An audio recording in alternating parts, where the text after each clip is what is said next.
Hello, ça va tranquille. So, hot module replacement. Module, pas module, ouais. Hot module replacement. Du coup, là, aujourd'hui, on va parler de ça. Donc c'est un tool, c'est un outil qui va nous permettre d'avoir une expérience de développement plus cool. Et donc, c'est pas donc, difficile de le mettre en œuvre. Donc, c'est deux, trois lignes de code. Du coup, on va parler de ça dans cette vidéo. Donc, c'est quoi déjà? Donc, Hot Module Replacement. Plutôt, pourquoi on l'utilise? Par exemple, là, on a notre composant app et on veut faire une modification. Par exemple, je vais ajouter ici GS. D'accord, je vais enregistrer. Et du coup, là, vous avez vu, donc là, il a fait une compilation, donc c'est déjà bien. Donc, et après, qu'on ait rafraîchi la page. D'accord? Je vais mettre un autre truc. From zero to hero. D'accord, donc du coup, là, sans cet outil de hot module replacement, donc à chaque fois, notre page, donc il va se recharger.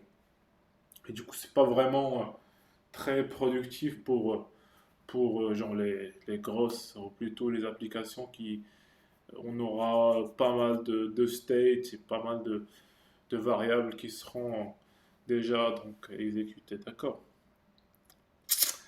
Et du coup là, quand je vais faire CTRL S pour enregistrer, donc on a un rafraîchissement de la page à chaque fois. Du coup, Hot Module Replacement, il va permettre, donc, à chaque fois qu'on fait une modification sur notre code, on n'a pas besoin de rafraîchir la page. Et du coup, les modifications qu'on a faites, donc, elles seront activées directement sur notre page sans rafraîchir la page. Donc, pour faire ça, on doit aller à notre index.js qui est le point d'entrée de notre application. Et on va mettre ça ici. On va mettre if module.hot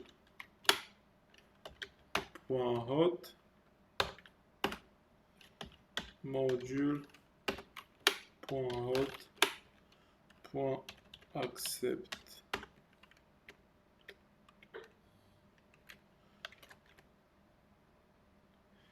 Et du coup, donc on doit ajouter ces deux ou trois lignes de code pour activer le module hot replacement. OK?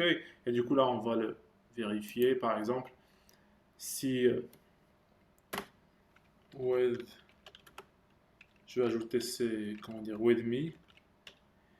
Et du coup, là, quand je vais faire enregistrer, on aura ça, donc ici, sans rafraîchir la page. Donc, CTRL S, yes, et c'est bon.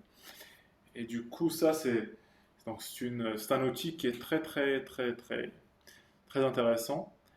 Là, on voit ça d'une manière un peu minimaliste, euh, donc, quand on fait des développements comment dire, plus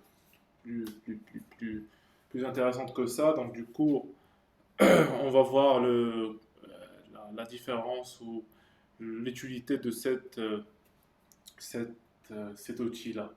Mais ça reste une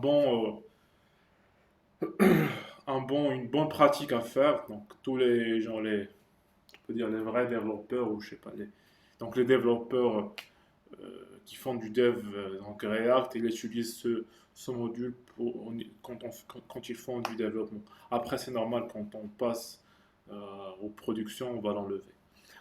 Ok, ok. So, c'était donc le sujet de la vidéo d'aujourd'hui. Donc, du coup, si vous avez des questions ou des remarques, donc vous pouvez me les mettre par, par